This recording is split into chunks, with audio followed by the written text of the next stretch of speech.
Hello and a very warm welcome to another brand new episode of Science Monitor. I'm Teena Jha with a weekly update on what's happening in the field of science and technology in and around the country. Well, it was a week of warnings as WHO called attention to two major health concerns, one chemical and the other viral. We'll get you details over the next half hour, but first, take a look at this week's headlines. Adding another feather in his cap, Bharat Ratna Professor Teena Jha awarded Japan's highest civilian award. WHO's stern warning: insecticide Lindane and DDT cause cancer. WHO asks India to raise vigil against an outbreak of the camel virus. Novel technology developed to provide high-definition close-ups of planet Earth. And in our in-depth segment today, we'll discuss about how the warming of the Indian Ocean has resulted in the weakening of monsoon. And now the news in detail. After receiving India's highest civilian award, the Bharat Ratna, eminent Indian researcher Professor Teena Jha has been awarded Japan's highest civilian award. Professor Rao has been recognized for his outstanding contributions to the field of science and technology and building and strengthening scientific ties between India and Japan.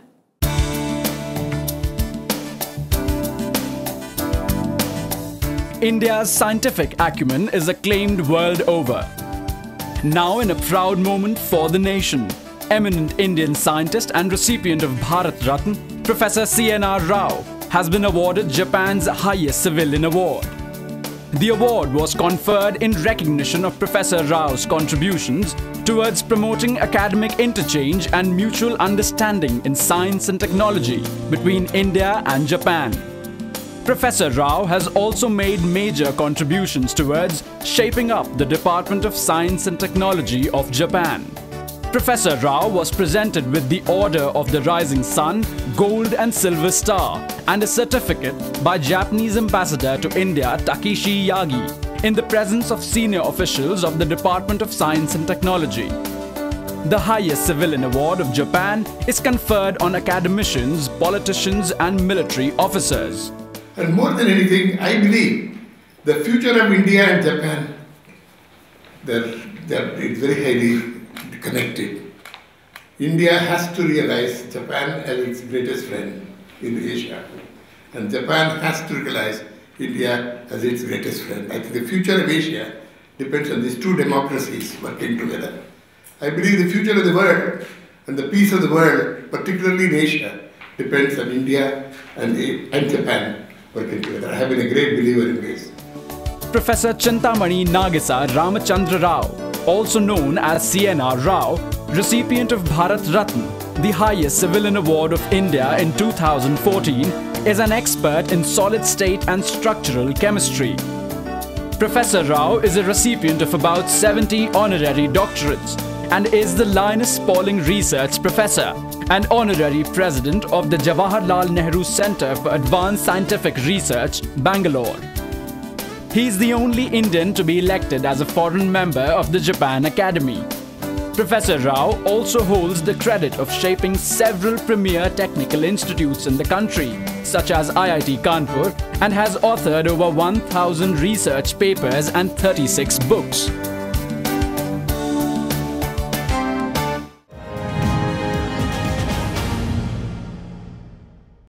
Lindane to control insects in fields, DDT to control malaria. But have we ever thought how these chemicals, which claim to kill only insects and pests, must affect us? While antibiotics in chicken and pesticide residues in grains have raised an alarm, the WHO warns that insecticides like Lindane and DDT might be the cause of several forms of cancers. More in this report.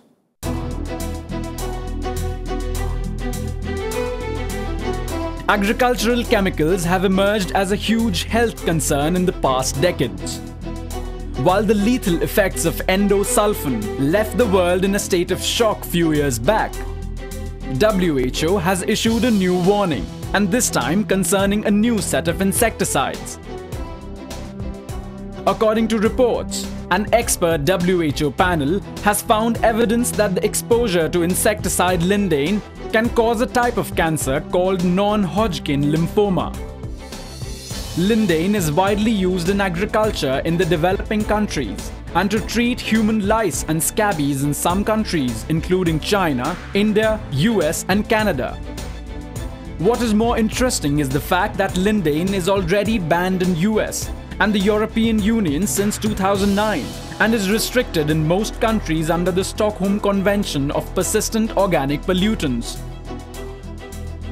Along with lindane, WHO's International Agency for Research on Cancer has warned that the much commonly used DDT or dichloro-diphenyl trichloroethane may cause cancer, especially non-Hodgkin lymphoma, testicular cancer and liver cancer. DDT is a very commonly used insecticide used to control malaria. A third chemical called 2,4-D, which is widely used as a weedicide, has also been identified as a possible carcinogen. The findings come from the study on agricultural workers who are exposed to these chemicals and showed increased risks of cancers. General public may be exposed to these chemicals through contaminated food, water, dust, residential application, and during spraying. The most dangerous effect of these chemicals is that they are not easily biodegradable and persists in the environment, affecting organisms for a long time. Once affected, there is no reversal of the process. Hence, it is time that we switch to more organic and sustainable methods of agriculture and pest control.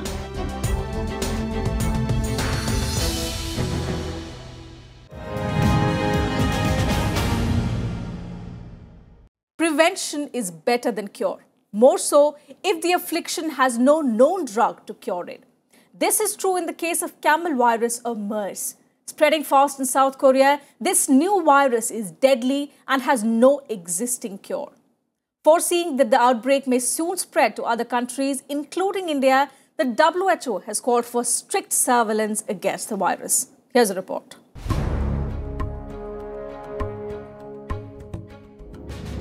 After SARS, swine flu, bird flu and Ebola, looks like it is time for the deadly MERS. With the outbreak of a new but lethal virus called MERS or camel virus, reported in Seoul, South Korea, experts have warned the possibility of an outbreak in India. Ringing the warning bells, the World Health Organization has directed India to be vigilant and enhance surveillance to counter a possible attack by the virus that is spreading fast. Commonly known as the camel virus, the Middle East Respiratory Syndrome coronavirus or MERS is a novel single-stranded RNA species. The virus is known to attack the respiratory system of humans, causing flu-like symptoms including cough, high fever, shortness of breath with a sensation of vomiting and diarrhea. In progressive stages, it causes a pneumonia and kidney failure. The virus is easily transmitted to healthy people near the patients. First reported in 2012 in Saudi Arabia from sputum samples of a patient. The virus is known to have originated in camels. When you go riding, these are adult camels. They are all no problem because they have antibodies.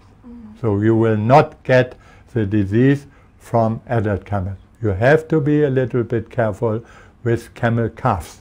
Yeah? So you should not have really very close contact to the calf. With a high mortality rate of 36%, almost a third of the patients infected with this new virus have died. The outbreak in Seoul has already claimed the lives of 24 patients. As of today, no specific treatment or a vaccine is available against this new disease. With large Indian population working in Gulf countries and traveling for various purposes, there is a high possibility of the virus finding its way to India. In order to prevent this, WHO has warned the public to adopt general precautionary measures, including immediate reporting of symptoms and quarantining the patients to prevent further spread of the infection.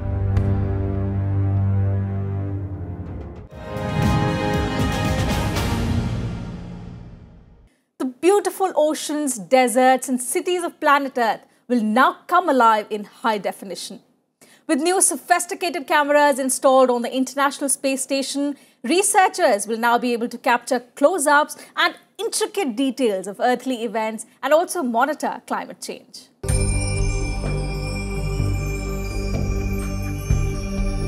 View of Earth from space is indeed a magnificent sight.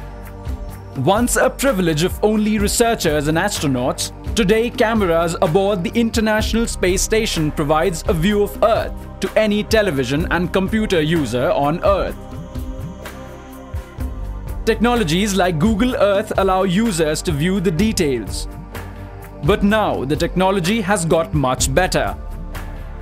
Taking the experience to a new realm is the new high-resolution HRC camera Iris and the medium-resolution camera Thea that has been recently installed on the hull of the International Space Station, Zvezda's service module.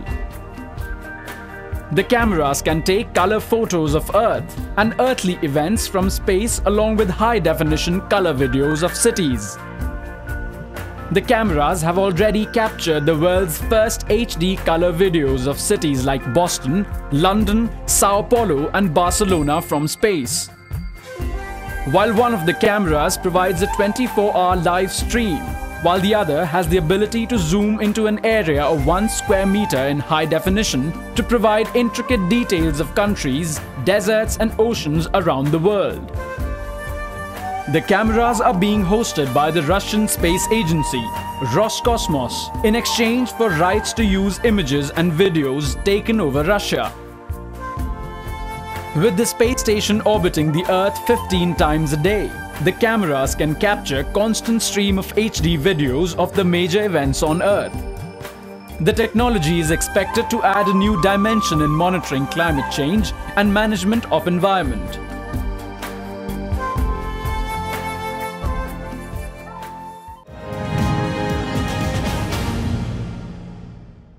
Well, it's time for a very short break here. We'll be right back. Keep watching Science Monitor.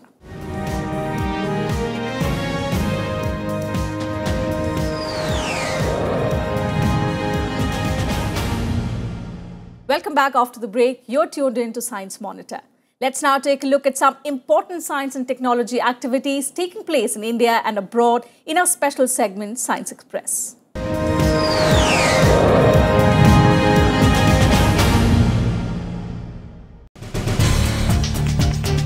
In a major step towards boosting agriculture and energy sectors of the country, the government has approved the minimum support prices of Kharif crops for the year 2015-16 and has declared the increased solar power capacity target by 5 times. Under the new minimum support prices, farmers will get ₹50 more for per quintal of paddy with effect from October. In a step towards making the country self-sufficient in solar power, it has been announced that the solar power capacity of the country would be increased to 100,000 megawatt of output by 2020 from the current 3,000 megawatts.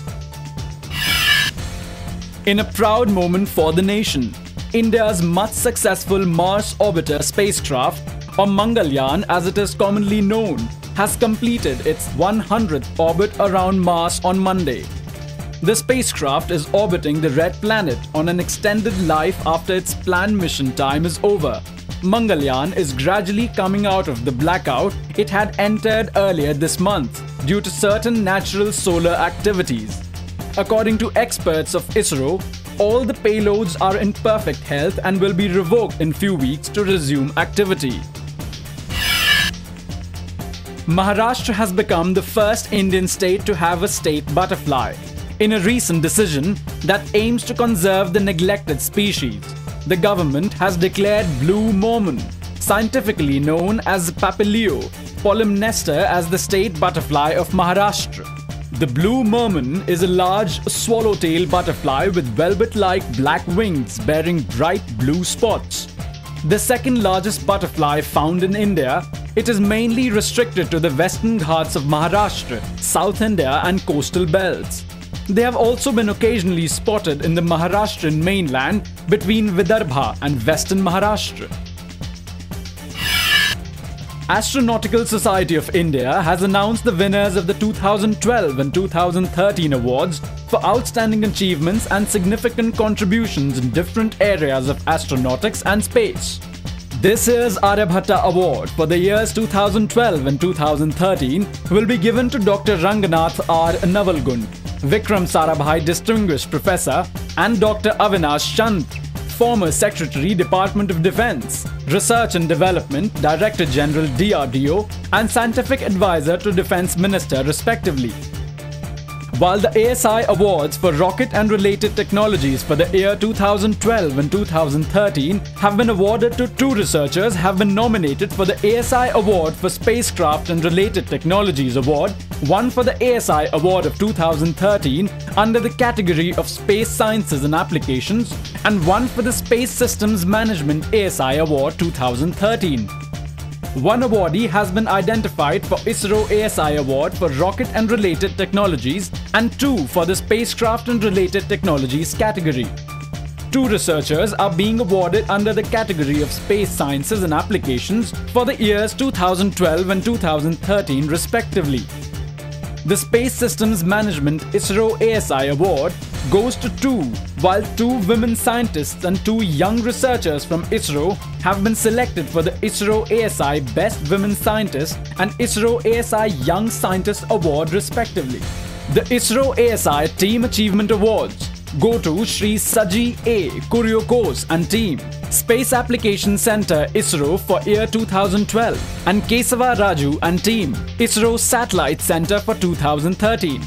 ASI has also selected 8 prominent researchers in all for the Space Gold Medal Awards for the years 2012 and 2013.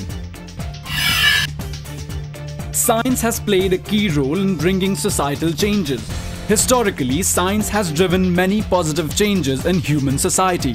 On the same theme, the Haryana Vigyan Manch recently organized a conference in Rohtak. Senior scientist Dr. Gauhar Raza addressed the audience on this occasion. The conference was organized on the occasion of the 39th Foundation Day of Haryana Vigyan Manch.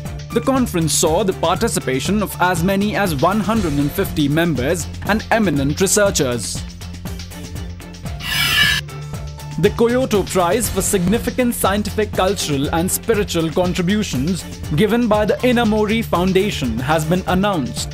This year's prize for science goes to Dr. Toyoko Konitake of Japan for his pioneering contributions to the material sciences by discovering synthetic bilayer membranes and creating the field of chemistry based on molecular self-assembly, and Dr. Michael Mayer of Switzerland for his outstanding contributions in evolving a new vision of the universe through the discovery of extrasolar planet.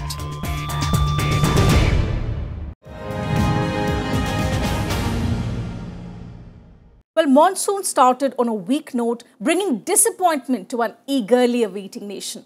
While experts have predicted a below-average rainfall this season, it's interesting to observe that the trend is not new. With past few years showing progressively decreasing rainfall, could the warming of the Indian Ocean be a cause of weakened monsoons? Experts have every reason to believe so. So how's the warming up of the Indian Ocean affecting monsoons? Let's discover in depth in this report.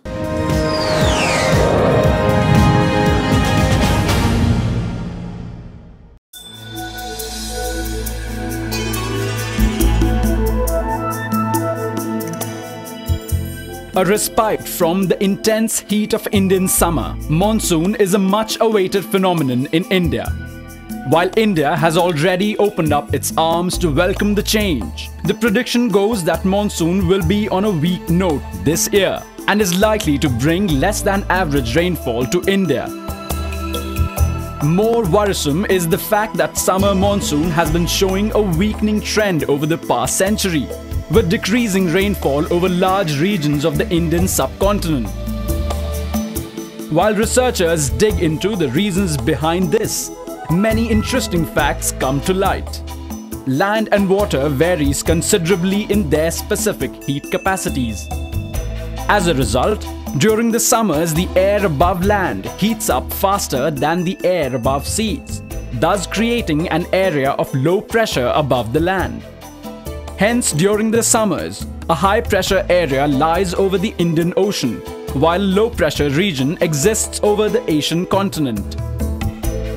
The air masses move from the high-pressure area over the ocean to the low-pressure area over the continent, bringing moisture-laden air to South Asia. As these winds rich in moisture advance over the Indian subcontinent through various geographical features like the Western Ghats and the Himalayas, the wind cools and loses its moisture in the form of rain, the phenomena we call the summer monsoon. But what happens when the process reverses? That is, if the land cools and oceans warms up. Recent studies by a team of researchers from the Center of Climate Change Research, Indian Institute of Tropical Meteorology, Pune, under the leadership of Dr. Roxy Matthew Cole, shows that this unusual cooling of land and heating of oceans could be the reason behind weakened monsoons. Studies show that Indian Ocean has been warming up unusually in the past few decades due to global warming, with temperature rising up to 1.2 degrees Celsius during the past century, especially in the western regions. Added to this is the increased level of aerosol over the land atmosphere that reflect the sun's heat back into space and cause a cooling of the land. The two phenomena together contribute to a land-sea temperature contrast. Increased warming of the ocean affects the circulation of monsoon, as it enhances the large-scale upward motion of warm, moist air over the equatorial ocean. This enhanced upward motion over the ocean is compensated by collapse of dry air over the subcontinent, inhibiting rainfall over the land mass. Hence, while all the rainfall over the ocean increases, the land receives less rainfall. This decrease in the land-sea thermal contrast surface temperature trend during 1901 to 2012 is also visible in the upper atmosphere, as the warming trends in the ocean surface are transferred to the atmosphere above through connective processes. Monsoons have a large socio-economic significance as India and Southeast Asia largely depend on the summer monsoon for agriculture and water supply. Large population of farmers who lack access to irrigation systems relies upon monsoons to sustain their rain-fed agriculture. Industry in India and Southeast Asia also relies on the summer monsoon. Major part of the electricity in these regions is produced by the hydroelectric power plants, driven by water collected during the monsoons.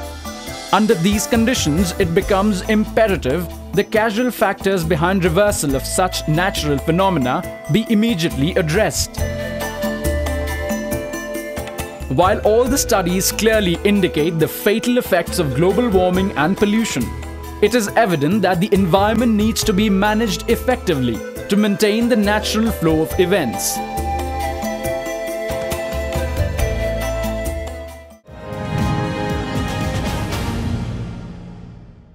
Well, that's all we have for you in this episode of Science Monitor. Do tell us whether you liked our program. You can send your feedback and suggestions on the following email ID: news@vigyanprasar.gov.in.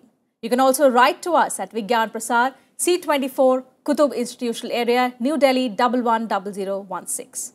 That's all for today. We'll be back with fresh stories on science and technology same time next week. Until then, stay tuned and think scientific. Bye-bye.